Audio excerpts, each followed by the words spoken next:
Mudah-mudahan Allah memberikan kita kesehatan selalu untuk selalu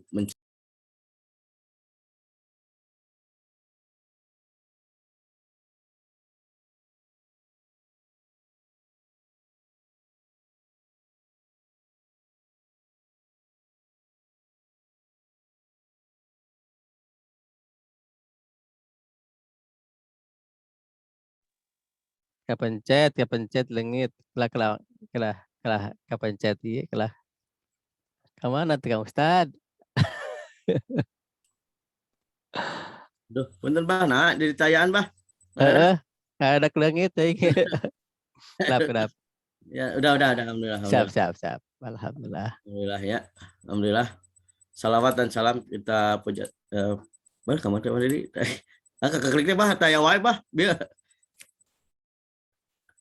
Udah ada lagi.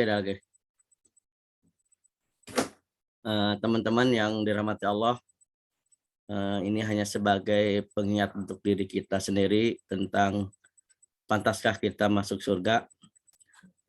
Mungkin khusus untuk saya sendiri, mungkin buat teman-teman juga, mari kita bermuhasabah diri. Sudah pantaskah kita masuk surga? Andaikan kita sebagai makhluk yang selalu haus dengan kebaikan dan haus dengan ilmu, mungkin ini hanya salah satu cerminan buat diri kita bahwa banyak hal yang kita lakukan untuk berbuat kebaikan, tapi apakah kebaikan itu akan mengantarkan kita kepada surga? Walau alam bisawab, karena dalam Al-Quran yang akan masuk surga itu yaitu orang-orang yang bertakwa dan menjauhi larangannya. Ini ada beberapa tema yang akan saya sampaikan, yakni tentang pantaskah kita masuk surga. Kalau saya tanya pada teman-teman semua, apakah pingin masuk surga? Pasti jawabannya pingin ya, Pak ya. Pingin masuk surga. Kalau kita mengadakan survei, mungkin seluruh Indonesia atau seluruh ini pasti pingin masuk surga, atau seluruh dunia pingin masuk surga semuanya. Tidak ada satu orang pun yang pingin masuk neraka. Tapi sudah pantaskah kita masuk surga? Ini lihat saudara kita, sahabat kita, Uda Dedi yang berjalan dari pagi-pagi. Masuk surga itu mengibaratkan kita seperti pulang kampung atau piknik, atau saya seperti bersepedahan jauh, mungkin banyak bekal yang harus dibawa. Ketika kita mau pulang kampung atau piknik, jauh-jauh hari kita sudah mempersiapkan mulai dari pakaiannya, berapa koperkah kita yang akan dibawa, alat transportasi apakah yang kita akan pakai, persediaan uang, persediaan belum pergi sudah oleh-olehnya apa yang direncanakan untuk kita pergi. Pasti semua memerlukan beberapa koper, mungkin beberapa dana atau beberapa persiapan yang untuk pulang kampung atau piknik. Ini ada analogi kayaknya ketika kita pergi ke kampung akhirat, sudah berapa banyak atau seberapa banyakkah koper kita yang akan bawa untuk ke akhirat nanti. Kadang kita lucu ya, ketika kita pengen masuk surga tapi tidak mau meniti jalannya. Salah satunya ketika kita melaksanakan sholat 5 waktu. Banyak orang yang lalai kita ketika sholat 5 waktu itu hanya sebatas wacana saja, hanya sebatas ibadah ritual saja. Tapi selain ibadah yang wajib, ada juga yang ibadah-ibadah yang sunnah. Ketika kita berjalan menuju suatu perkampungan, mungkin kita ada rest area atau berhenti dulu. Ya, ketika kita berbuat kebaikan, ada rest area juga. Ketika kita lihat teman-teman kita ketika bergerak menuju suatu tempat atau taruhlah ke pesantren, mungkin kita rest area dulu untuk mengisi amunisi kita. Nah, ibarat kita ketika kita mau masuk surga, banyak hal yang harus kita isi. Mulai dari keimanan kita, mulai dari hati kita, mulai dari amal soleh kita dan sedekah kita. Ketika kita ingin masuk surga, kita ingin mati husnul khotimah. Tapi menutup lembaran hidup dengan kalimat akhir yang baik, kita tahu jauh jalan menuju surga. Semua pasti tahu. Harus beriman, bertakwa, beramal soleh, saling mengingatkan dalam kebenaran, kesabaran. Contoh seperti kita atau ibu-ibu atau bapak-bapak ketika kita mau melaksanakan sholat duha, kita sudah niat ketika sholat subuh kita mau sholat duha. Ketika sudah waktunya sholat duha, sebentar banding nyuci motor hela. Nah, ibu-ibu ntar masak dulu. Bentar mau ngurus anak dulu, bentar ini mau ini. Ternyata ketika lihat waktu sudah lewat duha. Itu hanya sebatas wacana saja. Sama halnya ketika kita mau berbuat kebaikan. Ketika kita mau berbuat kebaikan, banyak bimbang, banyak pilihan, banyak pikiran, banyak bisikan-bisikan yang ketika kita berbuat kebaikan menyimpang atau berbelok arah. Makanya ketika Mu'adz bin Jabal bertanya kepada Rasulullah, ya Rasulullah, apa yang harus lakukan,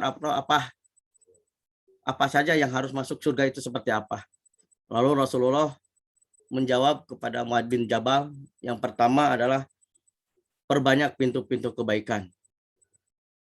Yang pertama yaitu berpuasa. Baik itu puasa wajib atau puasa sunnah. Apalagi puasa sunnah, begitu banyak godaannya, begitu berat.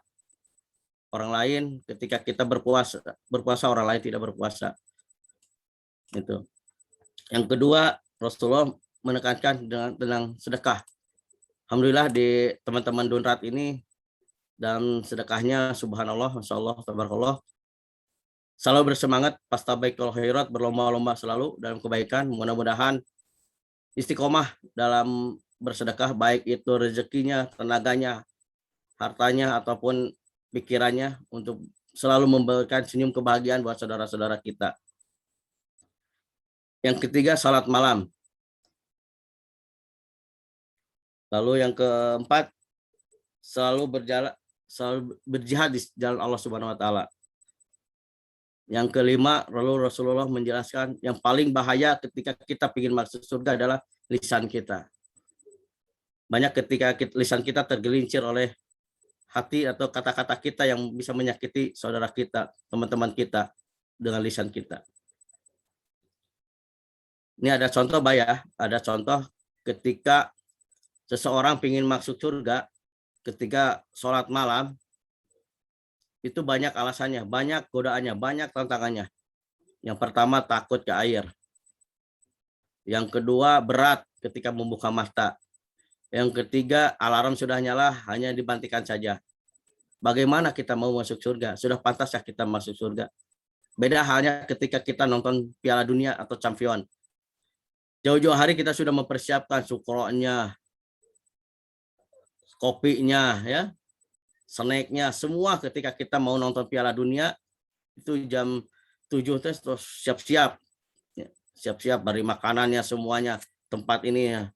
Tapi ketika sudah mulai, jam 1:30 kita sudah bangun, menyiapkan remote, sarwa kacai dah, sarwa kacai, nyiapkan kopi, nyiapkan sukro, jang Piala Dunia, Champion, apalagi liga-liga yang favorit. Beda halnya ketika kita sholat tahajud. Ketika bangun, mungkin lupa juga ketika doa bangun. Banyak alasannya. Pegang HP dulu, lihat WA dulu. Setelah itu baru bangun. Sudah bangun, berdiri, mau pergi air, buka dulu WA lagi. Udah ke air, ngelamun di kamar mandi. Banyak ngelamun. Sudah ngelamun, wudhu. Sudah wudhu, cari pakaian yang mana. Itu hampir 1 jam ketika kita mau sholat tahajud. Beda dengan kita sholat nonton bola, lebih cepat. Jadi pantaskah kita masuk surga ketika kita ingin masuk surga, tapi dunia kita selalu ingin selalu pertama. Sedangkan dalam Al-Quran Allah menjelaskan ketika kita ingin sesuatu maka bersegeralah dalam kebaikan, jangan menunda-nunda dalam kebaikan. Yang berikutnya tentang sedekah. Sudah pantaskah kita masuk surga dengan sedekah kita? Seberapa besarkah rezeki kita ketika kita berbagi dengan saudara-saudara kita. Tidak menjamin orang yang soleh, orang yang rajin ibadah, semua sedekah banyak. Ketika sedekah kita hanya sebatas riya saja, hanya sebatas ingin dilihat oleh orang, sudah pantaskah kita ketika kita ingin masuk surga?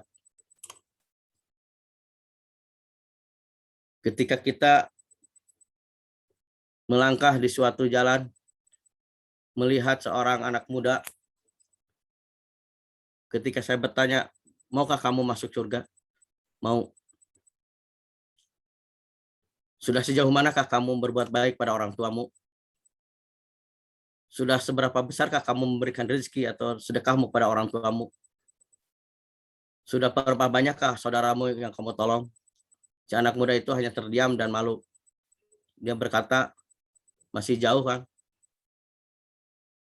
Apakah kita pantas masuk surga ketika kita menyanyiakan orang tua kita, memarahi orang tua kita, apalagi ketika kita disuruh orang-orang tua kita hanya bilang entar atau nanti. Pantaskah kita masuk surga?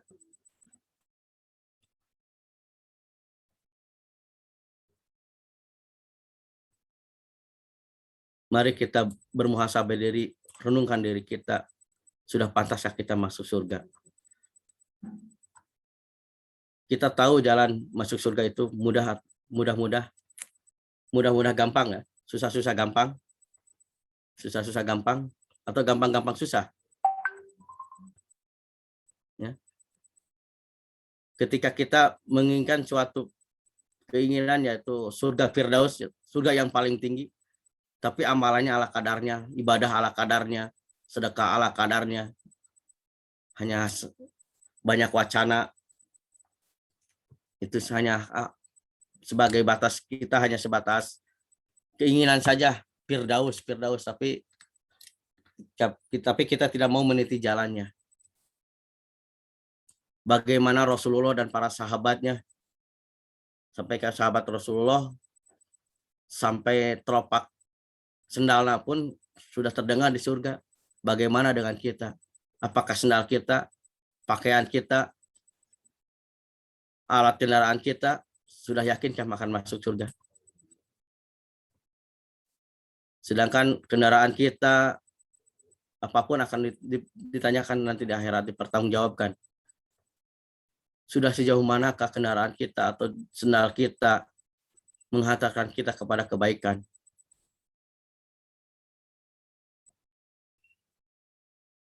Jadi kalau ketika kita piknik atau pulang kampung, jadi seberapa koperkah kita, seberapa banyak bekalkah kita ketika pulang kampung ke akhirat?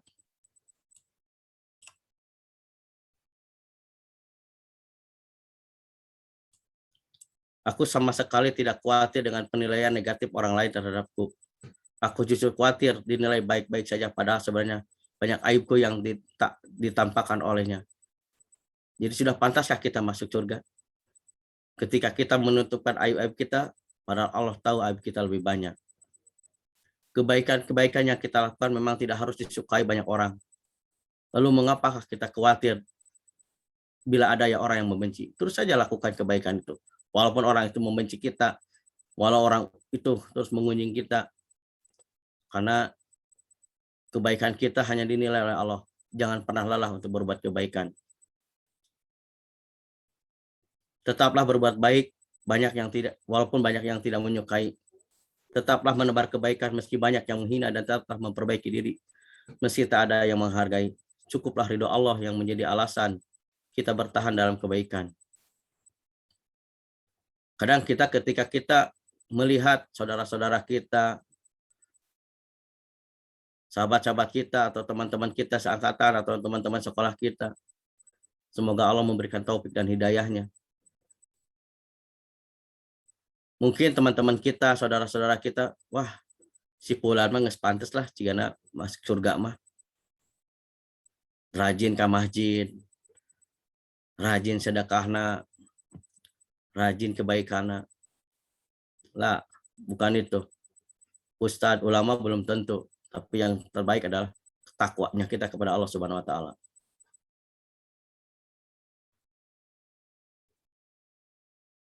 Semakin banyak kita berbuat kebaikan, apakah kita sudah ikhlas dalam melakukan kebaikan? Jadi sudah pantaskah kita masuk surga?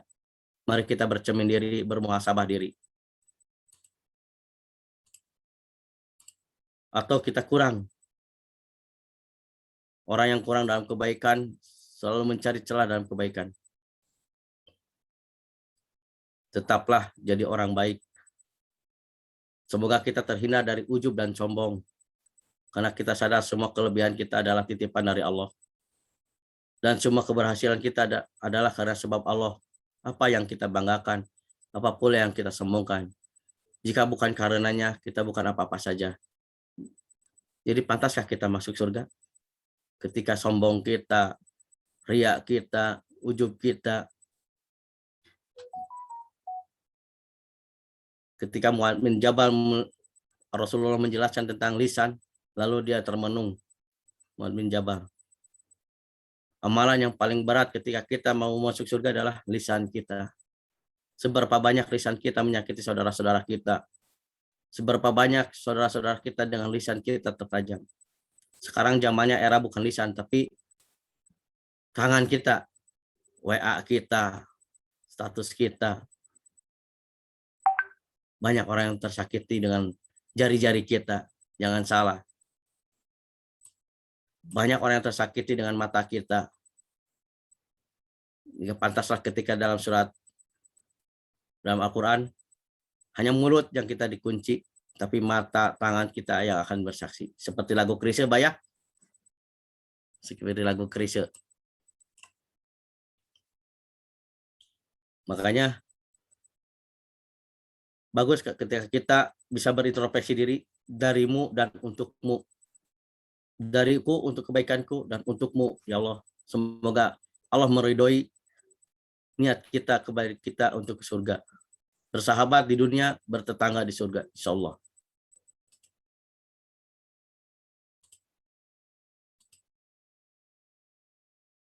Ketika kita ingin meniti jalan kepada surga, tapi kita melangkah berat untuk menemui saudara-saudara kita.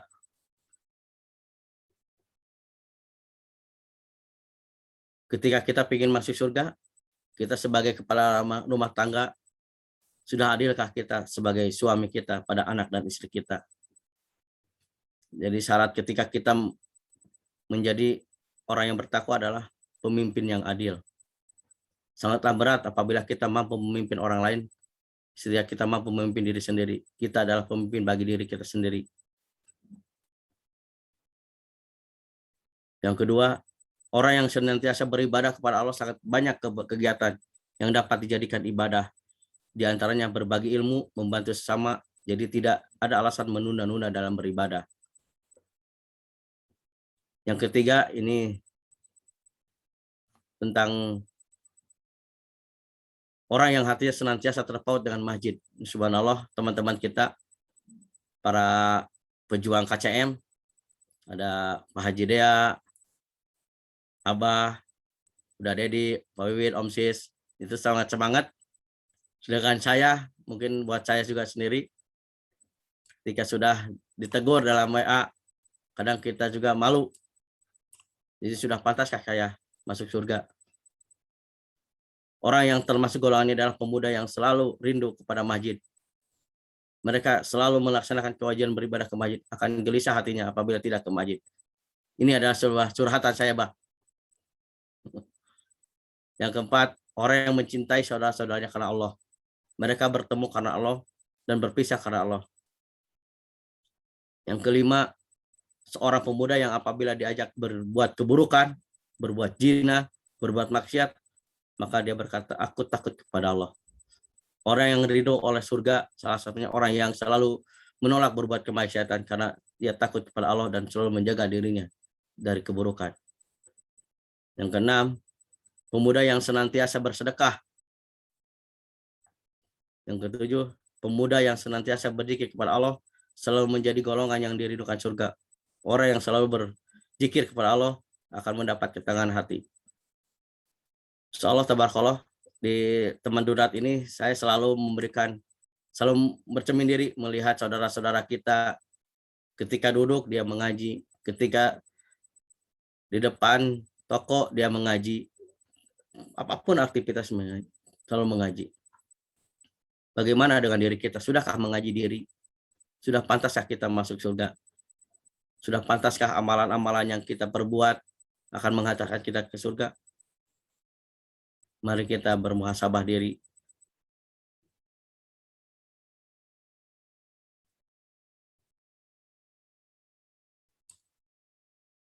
Banyak ketika kita melihat atau sekeliling kita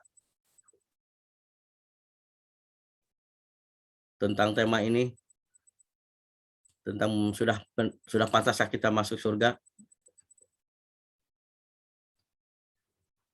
Poin-poin yang tadi, apakah kita sudah merenung diri dengan keikhlasan kita, ketawaduan kita, ketawakalan kita dalam berbuat kebaikan. Assalamualaikum warahmatullahi wabarakatuh. Alhamdulillah. Abah.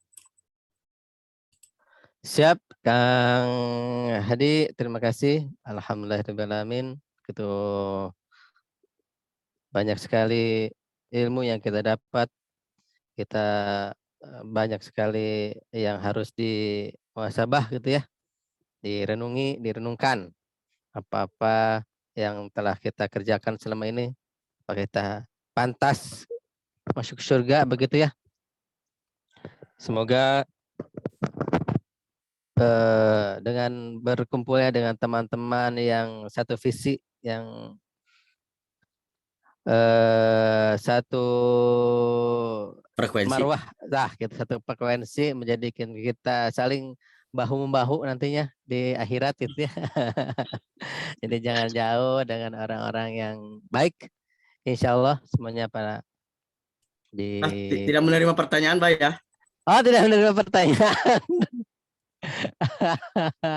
Bisa lagi hutang soalnya nah.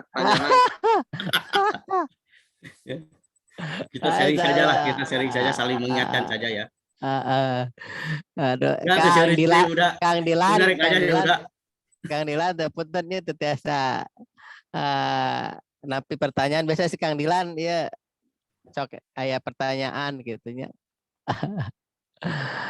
Alhamdulillah. Atau kepada sahabat sekalian, apakah ada yang mau ditanyakan nih kepada Kang Haji? Mana Kang Haji? Atau dibuka Haji videonya. Ini waktu kita ada 15 menit lagi. Kang Deana oge eueuh. Tadi ayah tadi. Tadi ayah keluar deui meureun. Sok itu Bah, keluar salah anu aya Bah. Tadi gitu. Kumaha kuota eta mah kumaha kuota. Oh, kuota. Saya mah HP oge meuli kuota jeung sinyalna. Masya Allah, tabarakallah. Yo, ada Kang Rifki salam ieu sapaheula buka etana mat buka mat. Videonya di pada Kang kita Budi. Kang Rifki Mang. Alhamdulillah. Enggak bayar naruh ke Abah atau ke Padani? Aduh, karena saya tadi telat jadi penarusan. Aduh, ibak dulu atuh. Apa sih bak mah? Tak banget. Oh, iya. Beda tunduk ya nih. Mana Kang Wiwit buka, Kang Wiwit itu Kang Ahmad buka, Kang Budi buka. Pak Haji mah jigana Pak Haji mah landing heula jigana mah. Masya Allah, tabarakallah. Kang Haji landing mau ditinggal semalam. Yap. Siapa? Mat Muhammad kemarin lain datang deket di Soreang eta aduh. Banyak alasan nih. Ayo baturan kemari. Baturan weh. Ajak baturanana tuh. Kang Hadi mau bertanya tuh, Kang Hadi mau bertanya sana. Silakan kepada Kang Hadi tanya Ustaz. Oke. Yang jawab juga Hadi juga. Ya, nanti Hadi yang Hadi ya, jadi itu nu dicarekan teh sanes ku Hadi teh. Mangga tuh Kang Dilan. Oh iya, Ustaz. Dan itu nih botak gitu Dieun euy. Serem. tiga sincan gitu, aduh astagfirullahaladzim. Balik mana teh? Kertas kumaha kertas. Ya lain-lainnya orderan ini nanya gajian. Astagfirullahaladzim. Oh, Kang Dani, kena Kang Dani keluar dari jalur. Keluar dari tema kia ya kumaha aja ka kertas ya. Ah, isuk Lumayan ini. atuh, kudu dunia, loba we. maklum, kudu loba maklum jomblo mah. Kamari si pasihan ada itunya. Para sahabat sekalian, sekarang agendanya itu nanti bootcamp ya kepada sahabat yang mau ikut silahkan datang. Sepeda Mau aja, bawa aja, Mas. Kang Adi. Ya, Naon? Bootcamp naon, Pak? Acarana kumaha wae. Bootcamp acarana sharing-sharing ke teman-teman SBC sebagian, nah sebagian lagi. SBC. yang motor naon? bae bah. Sepeda itu di dia mah sepeda mah ya elek ku Kang Haji ke sepeda. Hujan. SBCT. Sukses berkah community Kang Oh, Dian. Dan kiru mau acara ka Jogja teh jadi ka Jogjana. Depending Dibanding Aya Ayo ngilu bebek. ayo ngilu. Udah Ngilu kan naon dijemput sudah. orang. Kemana? Di mana? Di Puntang nanti latih orang ya. Jadi biasa dipilih si Bu Haji eta. Hujan neng. Heeh. Saha wae? Ya, kita aja sama yang si Patano, teman-temannya Patano Pakai motor?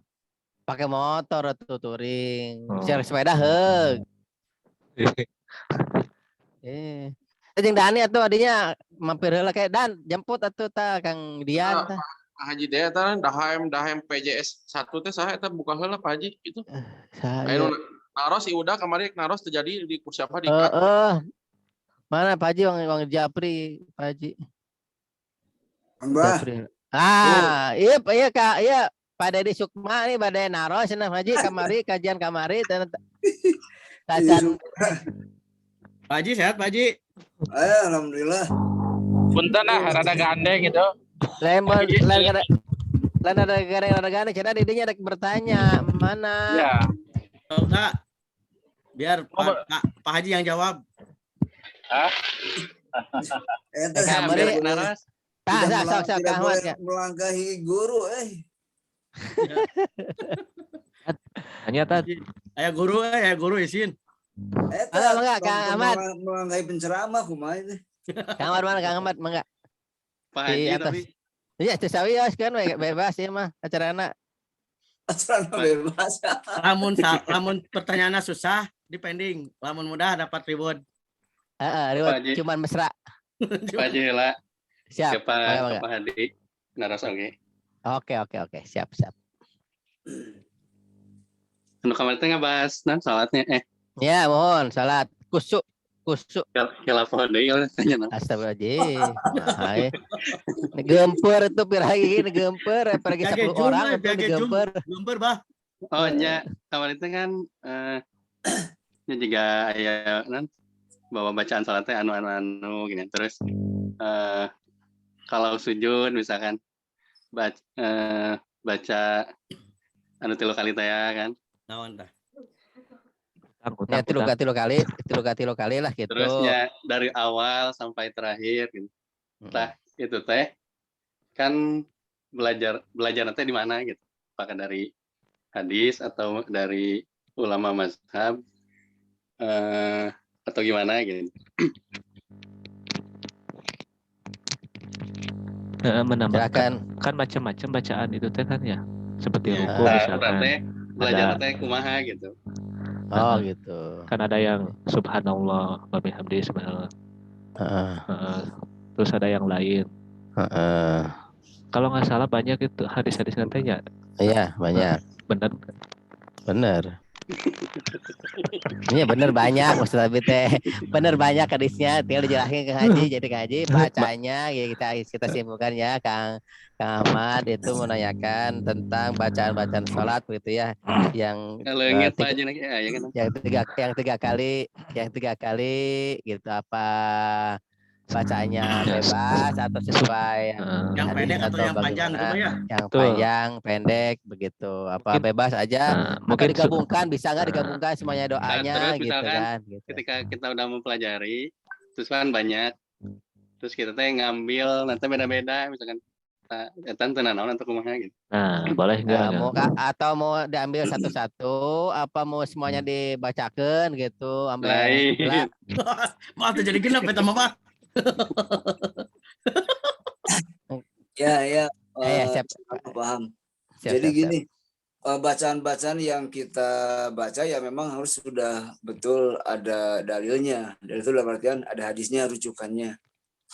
Kalau yang saya baca itu dari dalil ya selain kita dengar dari ceramah, itu ceramah yang memang ya mungkin kalau dari segi golongan mah ormas gitu ya. Dari ormas tuh mungkin oh iya mah NU, Muhammadiyah, ya Persis, terus Persi, PSIS, terus mulai MU. Jadi main bola. Nah, itu gitu kan. Kita bisa mencermati kira-kira mana sih gitu kan. Dalam artian kira-kira tuh ini hadisnya adalah hadis riwayat, misalnya riwayat siapa.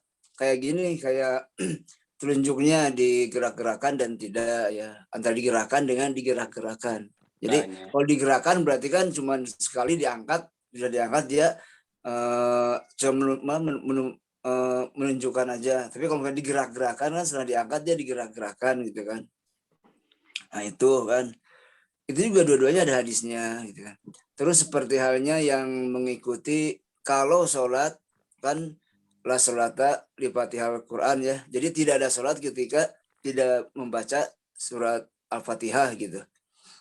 Ada orang yang berpendapat bahwasanya kalau kita melihat ormas ya, ormas misalkan Persis nih, orang-orang yang ke Persis Quran sunnahnya bagus gitu kan. Walaupun tetap yang namanya ormas kan tidak ada yang sempurna ya, apalagi kita gitu kan.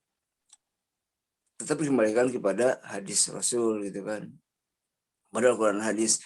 Seperti mereka itu kalau misalkan melaksanakan ibadah sholat, walaupun mereka kehilangan satu ayat, misalkan Bismillahirrahmanirrahim, pas kita masuk itu Alhamdulillahirrahmanirrahim. Nah mereka mah kebanyakan mereka mengambil bahwasanya tidak ada sholat, tidak ada satu rakaat ketika kehilangan surat Al-Fatihah, termasuk kehilangan satu ayat pun itu dianggap tidak ada Al-Fatihahnya. Berarti kita masbuk dan itu harus menambah lagi satu rakaat. Ada seperti itu. Tapi ketika kita mengkaji lagi, oh ternyata ada juga hadis yang sesuai dengan riwayatnya. Contoh yang sering kita dengar gitu kan. Contoh lah kalau misalkan kita mendengarkan keterangan dari Ustadz Adi Hidayat atau Ustadz yang lain, nah mereka juga insya Allah Quran Sunnah, hadis-hadisnya bagus gitu kan. Berdasarkan riwayat bukan ngarang gitu kan. Itu mereka berpendapat bahwasanya ada contoh juga sahabat Rasul ketika dia tergesa-gesa datang ke tempat sholat, imam sudah ruku, dia segera ruku, bahkan dia rukunya maksudnya datangnya tuh tergesa-gesa lah, dan itu terdengar kan. Ingat bahwasanya yang namanya khusyuk itu bukan berarti tidak mendengar, tidak kiri kanan tidak terlihat gitu kan, walaupun tidak sengaja dilihat, terlirik lah gitu kan. Bukan berarti nggak begitu ya. Kalau nggak mendengar, tidak melihat, nah itu pingsan ya. Nah seperti itu dia sama Rasul ditegur kan, boleh gitu kan selama dia masih bisa mengikuti sampai ruku gitu kan. Kenapa? Karena dia berjamaah. Al-Fatihahnya dalam sebuah keterangan saya pernah mendengar Al-Fatihahnya itu diwakili oleh imam kayak gitu. Ada juga yang berpikiran, ada yang berpendapat ketika sudah ruku dia takbir ucapan aja Al-Fatihah misalkan 3 ayat, selama dia bisa mengejar sampai ruku sebelum dia bangkit dari ruku, itu masih bisa kayak gitu. Nah namun juga ini ada keterangan lagi bahwasanya diperbolehkan bagi mereka yang memang tidak sengaja. Dalam artian tidak sengaja kan tidak selamanya orang itu bisa istiqomah ya. Makanya kenapa istiqomah itu berat gitu kan. Mungkin dia biasanya awal waktu, tapi karena suatu hal akhirnya ketinggalan sampai terjadi seperti itu. Nah, itu diperbolehkan. Ini kaitannya memang panjang macam seperti halnya ada yang bertanya ketika seseorang bertanya kepada Rasul, ya Rasulullah, apakah saya setelah makan atau minum wudhu lagi atau tidak gitu kan? Kata Rasul, nggak usah, kumur-kumur aja. Ada juga ketika sahabat bertanya lagi, wudhu lagi atau tidak, wudhu saja. Ternyata kondisinya si yang satu ini yang bertanya dia memang rajin wudhu, yang satu lagi memang jarang wudhu gitu kan. Jadi yang jarang wudhu itu dia suruh kamu lebih baik wudhu aja gitu kan, kayak gitu. Jadi beda kualitasnya. Rasul itu menjawab seperti itu.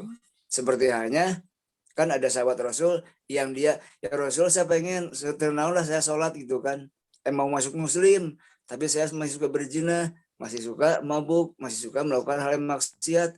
Kata Rasul, ya nggak apa-apa gitu kan. Tapi Rasul juga ngasih lagi. Kalau Rasul kan cerdas gitu kan. Dia bilang apa? Yang penting kamu jangan berbohong. Cuman itu saja. Ya, udah gitu apa? Jadi ketika sahabat itu dia ketemu sama Rasul, ditanya, kamu tadi sholat enggak? Kan dia berjanji tidak akan berbohong. Akhirnya dengan ketakutan-ketakutan itu dia melakukan kebaikan. Dia sholat, tapi ternyata dia masih berzina. Akhirnya dia berpikir, aduh nanti Rasul kalau saya bertemu dengan Rasul lagi, dia akan, kalau Rasul nanya, kamu berzina enggak? Kalau dia berbohong kan berarti sudah melanggar perjanjian. Akhirnya dia menghilangkan jinahnya. Berikutnya lagi, waduh kalau saya mabuk nanti saya khawatir ketemu dengan Rasul nanti ditanya nih, kamu mabuk enggak? Kalau berbohong berarti melanggar perjanjian lagi. Hal-hal seperti itu. Nah, ini pun berlaku gitu kan. Walaupun tidak saklek ya. Ada juga pernah kemarin saya ngobrol dengan salah seorang ustadz. Dia bilang gini, kamu boleh sholat cuman satu waktu. Siang temannya ini yang baru hijrah senang. Oh yang benar Ustadz, iya boleh. Tapi ingat, informasi ini jangan diberikan sama yang lain. Ini khusus buat antum aja. Ini tujuannya buat shock terapi bahwasanya Islam itu mudah. Jangan sampai kita menganjurkan sesuatu yang berat bagi mereka yang baru hijrah, baru masuk Islam, sudah harus berjihad dengan harta benda, tenaga dan segala macam-macam gitu kan. Sementara sholatnya aja belum benar misalkan seperti itu. Ini salah metodenya seperti gitu. Nah ini pun terjadi ketika kita melaksanakan ibadah sholat. Walaupun tetap harus melihat dalilnya seperti apa gitu kan. Siapa yang melakukan dan juga dalam artian siapa yang melakukan tuh lihat kira-kira dalil-dalil mana yang dia pakai kayak gitu. Dan kita wajib mempelajarinya, wajib tahunya, wajib melihatnya. Minimal walaupun kita tidak membaca, mendengar apa yang disampaikan oleh para alim ulama tersebut. Ya. Kayak apa? Ada buku kecil. Kalau saya sih suka mengkaji yang buku-buku kayak Ustadz Aceh Zakaria gitu kan. Kenapa saya pelajari itu? Ya selain dia juga diakui, dia itu diakui bukan oleh ulama Indonesia ya, oleh ulama internasional gitu. Buku-bukunya itu. Dan itu bukan ulama-ulama ecek-ecek istilahnya lah kalau kita baca gitu kan. Bahkan kalau buku-buku bahasa Arab pun itu menjadi dasar para pengajar bahasa Arab yang sudah bagus-bagus di Indonesia tuh ya. Coba saya kalau lihat ada kursus bahasa Arab ini pas lihat belajar nahwu sorobnya ternyata panduannya pakai yang siapa? Pakai yang Ustadz Aceh yang salah satunya. Itu diakui oleh dunia ya. Apalagi oleh Al-Azhar lah salah satunya. Nah, kalau yang sholat ini dari situ Kang Ahmad tentu dari dalil-dalil yang kita lihat gitu kan. Yang betul minimal kalau saja ternyata kita ragu berarti kita cari ini dalilnya. Kan sekarang tuh udah bagus ya. Ada saya juga kalau misalkan baca hadis, kalau ada yang share juga kadang-kadang ini tidak ada hadis riwayat siapa, itu jangan dulu di-share. Kalau bisa jangan dulu. Kalau kita tahu siapa yang share pertama, kita tanyakan dari mana kayak gitu. Kalau sudah ada tulisan hadis riwayat Bukhari, hadis riwayat Muslim, hadis riwayat Ahmad gitu kan, hadis riwayat Hadi, itu nggak ada itu. Hadi nggak ada. Kalau riwayat Ahmad ada. Itu masih bagus. Tapi kalau misalkan lebih keren lagi nih, sekarang tuh lebih bagus hadis riwayat Muslim nomor sekian. Nah, itu akan lebih mantap. Kita kalau punya kitabnya kita buka tuh, betul nggak nomor sekian, ada hadis ini tentang ini, nah gitu ya. Nah yang sholat misalkan seperti tadi, nah itu diperbolehkan, tapi gitu kan jangan sampai kalian terus begitu, itu kan ada ujungnya tuh. Artinya apa? Memotivasi kepada yang lain, kepada yang pernah melakukan, bahwasanya ketika sholat walaupun kita tertinggal, jangan tergesa-gesa gitu kan. Kalau tertinggal ya udah tertinggal saja. Ya, cuman ketika sampai dalam riwayat itu kan ada yang diterangkan oleh Ustaz Hidayat tuh, sampai si sahabat itu imam ruku, dia ikut gitu kan, itu masih masuk dalam hitungan 1 rakaat. Kita mau mengikuti mana? Nah ini apa keyakinan kita gitu kan. Kita mau posisi di mana? Silakan saja. Yang penting dua-duanya ada dalil dan ada riwayat. Yang salah ketika kita tidak tahu riwayatnya, dalilnya, kita mengatakan ibadah ini kan ada bagus gitu kan. Ya setiap bahasa kayak Ustaz Bimanya memang tidak naon kan, naonan gitu kan. Ada contoh nama gitu. Karena itu tadi ibadah itu bukan banyak sedikitnya, panjang pendeknya, terus tinggi pendeknya, dan juga panjang kayak lebarnya, bukan, tetapi benar atau tidaknya. Dalam artian ada contohnya, ada juga riwayatnya, ada juga dalilnya. Kan kalau di surat Al-Mulk itu udah jelas ya, alladzina khalaqal mauta wal hayata liyabluwakum ayyukum ahsanu amala. Ahsanu amala itu amalan yang paling benar. Allah menguji gitu kan, siapa yang amalannya paling benar gitu. Benar berdasarkan apa? Bukan berdasarkan pemikiran manusia, tetapi iman, bukan dengan logika. Kan kalau kata Pak Am tuh, Islam itu, agama itu memang harus masuk logika. Tapi kalau agama harus masuk logika semuanya, namanya bukan agama, itu sains atau ilmu pengetahuan saja, yang nantinya akan berubah-ubah. Tapi kalau agama masuk logika dan juga dengan keimanan. Kita berdasarkan keimanan. Kalau tanpa iman mah tuh repot ya. Sok aja. Kalau wudhu kita batal, yang bunyi itu di belakang, bujur gitu kan, yang kentut, tapi yang diusap wajah. Nah ini kan kalau logika termasuk akal, kasar gitu kan. Nah jadi seperti itu Kang Ahmad, kalau saya baca gitu kan, dari beberapa kitab-kitab, mendengarkan para ustadz ya, yang kita yakini gitu kan, terus juga lihat hadis-hadisnya gitu kan, akhirnya kembali kepada keyakinan kita ya. Mana nih ya yang kita ambil, selama itu ada hadisnya, ada dalilnya, maka silahkan saja, jangan khawatir gitu kan. Kalau ada perbedaan ya itu biasa, yang namanya fikih biasanya sampai kapanpun tetap ada perbedaan. Kita yakin di sini, oh ya udah nggak apa-apa, walaupun kita tahu, oh punten gitu ya, kalau kita bicara masalah ormas ini mah ternyata di sini nih kerennya, kan pasti kita bisa nilai gitu ya. Kalau ormas ini mah ternyata di sini nih ada kekurangannya, itu mah hal yang wajar lah. Yang penting kita mah cari yang memang ada dalilnya. Ketika ada kebaikan ya kita ikuti saja.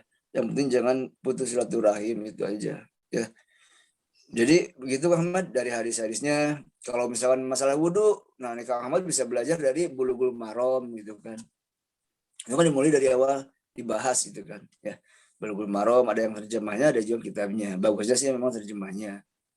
Terus juga kalau kehidupan sehari-hari itu di Riyadhus Shalihin namanya, Riyadhus Shalihin. Nah nanti kalau bisa teman-teman menjadi basic nih, selain punya Al-Quran dan tafsirnya atau terjemahnya, juga punya hadis Riyadhus Shalihin dan juga Bulughul Maram.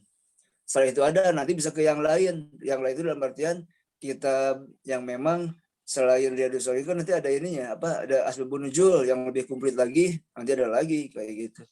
Tapi itu juga udah cukup saya kira untuk pemula itu, atau buat kita jadi pegangan lah ya. Bulughul Maram itu keren, dari mulai bersuci itu di situ komplit gitu kan. Bagaimana sifat air, wudhu kita dengan air seperti apa, di Bulughul Maram namanya. Kalau kehidupan sehari-hari Riyadhus Shalihin ya. Nah buat apa, biar tahu gimana, apalagi sekarang kan ya banyak sekali, tinggal gampang, tinggal klik gitu kan. Tapi tetap harus hati-hati juga, dan kita harus bertanya kalau mau ya, harus mau bertanya, maksudnya bukan kalau mau, harus mau bertanya. Hadis ini betul nggak sih gitu kan? Ini hadis riwayat ini ya, selama kita ada tercantum hadis riwayat yang memang kita betul-betul ketahui kesohihannya, ya jalankan saja gitu kan. Kalau belum paham tinggal ditanyakan ke orang yang berilmu kayak gitu. Seperti itu Kang Ahmad. Siap-siap nuhun Pak Haji. Itu ya, Semoga tidak Alhamdulillah. Kang puas Haji, lah. Kang Haji, Ya. nanya. Halo, Iya, Sok. Assalamualaikum. Waalaikumsalam. Ya, Mau bertanya dong. Haji gini Kang Haji. Kang Haji, apabila kita masuk ya menjadi masbuk nih ya, masbuk di dan kita tahu itu tuh rakaat terakhir itu. Nah, ketika kita masuk dan itu mungkin dalam keadaan mau sujud pertama, kan kita juga masuk kan, Allahu Akbar langsung kita masuk sujud ikut juga sujud. Nah, ketika itu kan itu saya tahu itu rakaat terakhir. Nah, ketika kita duduk, maksudnya kita ikut sujudnya, ikut tahiyatnya, nah, apakah kita juga membaca yang seperti biasa gitu? Atau Iya, betul. hanya diam gitu? Jadi gini, kan imam tuh tidaklah seseorang jadikan imam kecuali untuk diikuti. Nah itu ketika antum misalkan pokoknya lepas dari ruku dan setelah bagi dari ruku ya sujud gitu kan, yang Ya, pertama harus tetap takbir dulu Ya. ya. Jadi ketika kita jadi masbuk dalam kondisi apapun itu imam, yang pertama kita harus takbir dulu, Allahu Akbar sempurna. Bila perlu kita baca ta'ud ya, a'udzubillahi minasyaitonirrajim sama bismillah ya cukup. Setelah itu baru kita mengikuti gerakan imam yang terakhir ketika kita datang. Ketika dia lagi sujud, Allahu Akbar, a'udzubillahi minasyaitonirrajim, bismillahirrahmanirrahim, misalkan langsung ikut sujud. Itu kita ikut sujud sesuai dengan bacaannya juga. Oh, gitu. Apa yang bukan diam. Ya, ikut sujud seperti biasa. Nanti tinggal nambah. Berarti kan kalau misalkan terakhir kalau sholat maghrib berarti tinggal tambah 3 rakaat sempurna gitu kan. Ya. Maksudnya Ya. itu bukan tadi. Betul. Ya selama ini kadang ya saya pas ketika misalnya Pak Haji ya, saya ikut ke Pak Haji masbuk, misalkan Pak Haji udah mau rakaat terakhir nih ya, misalkan ya, Ya. udah tahiyat. Nah, saya kadang baca, kadang enggak. Itu ketika Pak Haji Assalamualaikum baru saya mulai baca gitu. Saya Baca kadang itu sesuai dengan ini ya. Ya, Iya, tadi iya, tong nunutan, bisa nunutan intinya mah. Ayo weh tuturkeun nunutan di kene. Oh, siap Pak Haji ya kalau gitu ya. Paham. Jalan MC-nya, Jazakallah Air khair, Pak atuh Haji. dah. Bisa nunutan we. MC-nya sama terakhir. PP, Pak. Sama PP MC-nya. Oh ya, Pak Haji satu lagi. Ini Kalau kami mau misal- nanya Pak Dokter, terdokter di bawah kan. Silakan. Pak Haji, ini pertanyaan yang minggu kemarin gitu kan. Ada ini Bah. di dalam berdoa ketika sholat gitu. Nah, pernah juga saya dengar gitu Pak Haji di beberapa ustadz gitu kan. Ya berdoa itu asal gini aja, kalau kita berdoa jangan, misalnya kan berdoalah ketika sujud gitu.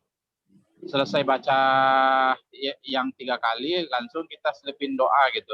Nah, doa yang di sini tuh menurut Pak Haji kita nambah lagi berupa doa, misalnya doa Nabi Ibrahim. Berarti itu kan merubah dari Tek. kumhata menurut Pak Haji dah, gitu. Jadi bukan menurut saya.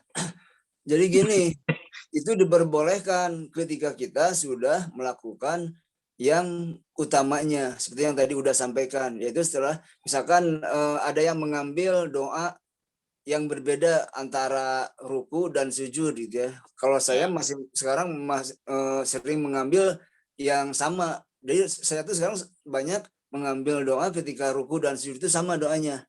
Subhanakallahumma rabbana kayak gitu ya. Sama tidak subhanarabbiyal azim gitu kan. Paling kalau subhana rabbiyal azim kalau lagi ya agak terburu-buru gitu kan, tanpa wa bihamdihi gitu kan ya. Subhana rabbiyal a'la tanpa wa bihamdihi gitu. Nah, setelah 3 kali itu baru kita doa sesuai dengan apa yang kita inginkan ya. Misalkan ya tadi betul kata Uda, dari doa Nabi Adam bisa, Nabi Ibrahim bisa, doa apa aja gitu kan. Jadi semua Bahkan ada yang menerangkan juga masih boleh ketika kita dengan bahasa kita sendiri. Yang penting itu tadi di luar setelah yang utama. Ya. Yang Pak Haji, tidak itu boleh diucapkan itu dalam hati ya, Pak Haji? boleh Nah, di dalam hati, boleh juga Di- diucapkan gitu kan. Dijaharkan atau disirkan? Dizaharkan gitu kan. Nah, kalau misalkan yang penting kan kalau dalam sholat itu jangan sampai terdengar oleh orang lain walaupun dizaharkan. Kenapa? Kalau terdengar sama orang lain itu akan mengganggu ya. Kan kadang-kadang suka ada baru juga gitu. ya yang sedang jadi makmum, ketika jadi makmum teh suka ada yang terdengar seperti itu. Nah, ini tidak benar gitu kan. Udah siapa ditepuk gitu dah. Ya tetap di Pak Haji tah. Jamaah di masjid Pak Haji tah. Nah, kalau misalkan udah berpikiran memilih yang tidak tidak dikeraskan, ya silakan saja gitu kan. Ya selama ada keterangannya gitu maksudnya. Jangan berdasarkan logika ya.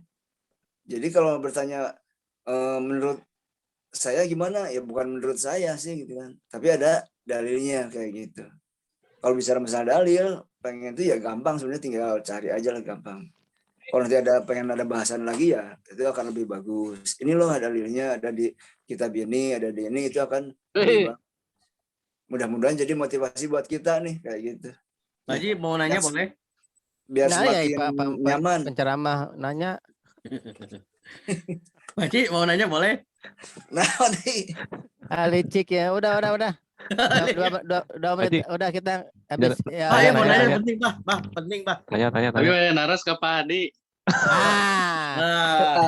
Pak, tutup, Pak. Tutup, Pak. Closing, Pak. Kita ada waktu 1 menit lagi ya, jam 6.15. Tanya Pak Haji, punten. Kalau nih mengenai khusyuk sholat nih ya. Nih, ketika sholat kita kayak selalu selalu ingin ini Bu, kentut. Itu mah kamu bukan aku, bukan kita. Kadang-kadang. Nah, sebaiknya ini teh ya, yang benar itu kalau mau ketika sholat terus kita pengen kentut, dikentutin atau dibatalin atau gimana, atau ditahan gimana ya baiknya gitu. Baiknya dikentutkan, tapi jangan masih bau Pak Haji itu enak pas bread, jangan di situ. Mas, daripada penyakit Pak, operasi Pak. Maksudnya jangan di tempat di situ. Keluar. Pak Haji lah mau misalnya keluar, eta teh cek teh hitut deui teh di betat-betatnya nih. Nah, gini, ini tuh biasanya kebiasaan dan itu adalah nanti ada setan was-was. Nah, selama ternyata ya kan yang tahu tuh kita ya, yang tahu kondisi badan kita ini bisa ditahan tidak gitu kan. Cuman kalau memang ternyata dengan menahan itu akan mengganggu kehusuan sholat, kan itu tadi faktor internal ya. Maksudnya faktor internal akan mengganggu kehusuan kita. Kadang-kadang kan suka nahan, suka geredegan gininya, nahan kita gitu kan badannya kan. Nah, itu yang sebenarnya kalau dari segi untuk kesempurnaan sholat memang harus mundur gitu kan. Jangan khawatir teman-teman berpikir, aduh ketinggalan misalkan berjamaah. Jangan khawatir. Kenapa? Insya Allah udah dapat jamaahnya. Kenapa? Karena kita bukan sengaja terlambat untuk masuk dalam waktu sholat kayak gitu. Beda kan antara mereka yang membatalkan sholat. Iya mah jangan masbuk deh yang hitut deh gitunya. Nah, di mana masbuk ke sholat yang hitut deh. Iya. Sholat itu makanya kenapa kan salah satunya tadi kalau mau sholat kan kata Ustadz Hadi kan, pantaskah kita masuk surga sementara sholat saja masih terlambat, atau mau kentut aja masih ditahan-tahan, padahal mah biarkan dia berlalu kayak gitu. Oh. Jadi sebelum Jangan sholat orang teh lain aja. hajen-hajen kan apa jinya? Hajen-hajen Nah, kan sebelum sholat teh. bagus, lebih bagus itu kan. Tapi nilai sama Keren gitu ya. Dapat Hah? maksudnya dapat nilai sama gitulah atau Insya Allah, karena kita sudah mulai pahalanya berjamaah sama kan. pahalanya Insya gitu. Allah. Iya. Saat menghitung di area eta ini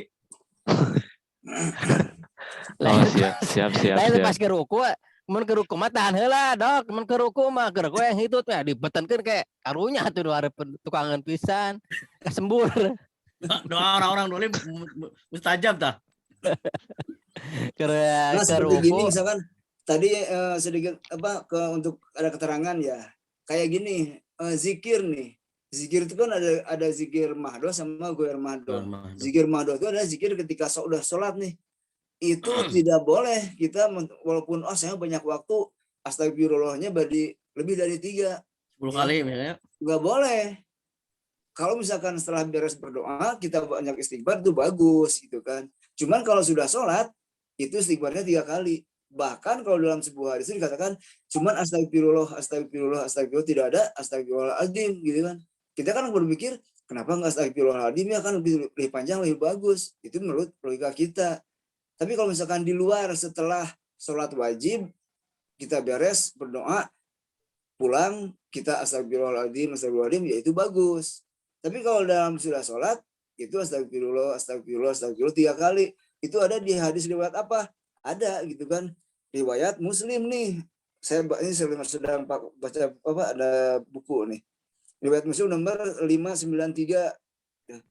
Ada juga di dalam riwayat Ahmad, ada juga di dalam riwayat An-Nasai. Ini keren gitu kan. Ya. Terus gini, terus setelah itu baca apa? Allahumma antas salam wa minkas salam tabarakta ya dal jalali wal ikram gitu kan. Berapa kali? Cuma 1 kali aja. Ada hadisnya enggak? Ada hadisnya kayak itu. Kayak gitu. Ada riwayat ini gitu. Nah, ini yang lebih baik. Kan juga ada yang suka yang ini Allahumma antas salam wa minkas salam fahayyina rabbana bisalam gitu. Ada sebenarnya fahayyinanya. Nah, itu dari mana gitu kan. Mungkin selama ini kita mendengar saja gitu kan. Tapi tidak ada keterangannya, lebih baik kita tinggalkan yang itu.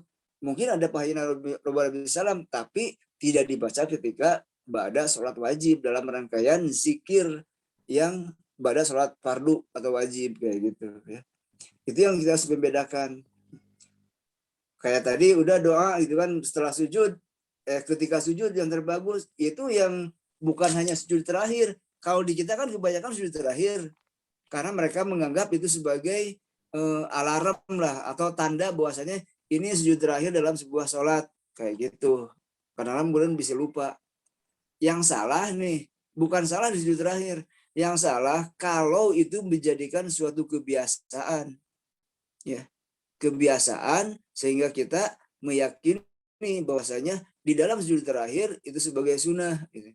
Padahal sunnahnya bukan sujud terakhir, tapi dalam setiap sujud, baik itu sholat wajib atau juga sholat sunnah, diperbanyaklah berdoa. Karena yang terdekat kita dengan Allah ketika sujud. Ya. Bukan sujud terakhirnya, tapi ketika sujud. Kalau banyak di masjid-masjid itu imam mengambil di sujud terakhir, mereka beranggapan ini sebagai bukti atau sebagai tanda bahwasanya ini rakaat terakhir atau sujud rakaat terakhir, sehingga tidak nambah lagi rakaat, mungkin khawatir lupa kayak gitu. Cuman jangan jadikan suatu kebiasaan dan juga jangan sampai kita menyampaikan bahwasanya disunahkan di sujud terakhir memperbanyak doa. Nah, ini hati-hati salah nih. Kenapa? Karena hadisnya perbanyaklah ketika kalian sujud. Tidak ada kata-kata sujud terakhir. Berarti dalam setiap sujud. Bagusnya teman-teman lakukan itu kalau sholat munfarid. Mungkin lagi tahajud, lagi sholat sunnah. Kenapa? Karena ketika teman-teman kalau itu jadi imam, khawatirnya mengganggu makmum yang memang sedikit rusuh atau terbatas waktunya. Terutama para pekerja biasanya. Ya. Seperti itu. Misalkan seperti itu ya. Itu hadisnya seperti itu, bukan sujud terakhir. Jadi kalau sujud terakhir mereka hanya ingin menganggap bahwasanya ini ruku sujud yang terakhir dalam sebuah sholat. Kayak seperti itu. Siapa Kang Hadi? Kalau kentut ya udah kentutkan saja. Siap. Jazakallah khair. Amin. Terima kasih. Jazakallah khairan katsiran kepada Kang Haji, Kang Hadi dan yang lainnya. Alhamdulillah kita sudah di ujung acara. Mari kita tutup pengajian subuh ini dengan membaca hamdalah bersama-sama. Alhamdulillah. Alhamdulillahirobbilalamin dan doa kafaratul majelis. Subhanaka Allahumma wa bihamdika asyhadu an la ilaha illa anta astaghfiruka wa atubu ilaik. Alhamdulillahirobbilalamin. Kepada sahabat sekalian, untuk Rabu depan insya Allah akan diisi oleh Kang Wiwi dan Sabtu depan oleh Kang Ustadz Fei. Ya, terima kasih pada Kang Hadi. Semangat bergerak. Assalamualaikum warahmatullahi wabarakatuh. Jangan lupa hari ini ya bootcamp. Siap sami-sami dapetin tentang UDD-nya. Bah, sarang Buat Kang sahabat Yasir sekalian, bah, ya. hari Bah. Abi Kang Yasir lah gitu atau kumaha? Atau iya we janjian Kang Wawan sareng Kang Yasir mau bareng cenah. Oh, berarti abi kayak kontak abi kayak nyimpang Kang Yasir cakat atau di dia. Abi lep ya. Assalamualaikum. Jam. Salam. Waalaikumsalam. Ayo, mangga. Bah, Assalamualaikum jam berapa, Bah?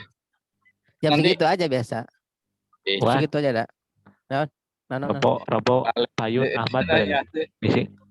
Rebo tanggal Ahmad teh ngisi Rebo kaping 17. Kaping 17. Oh iya, siap. Kaping 17 Ahmad.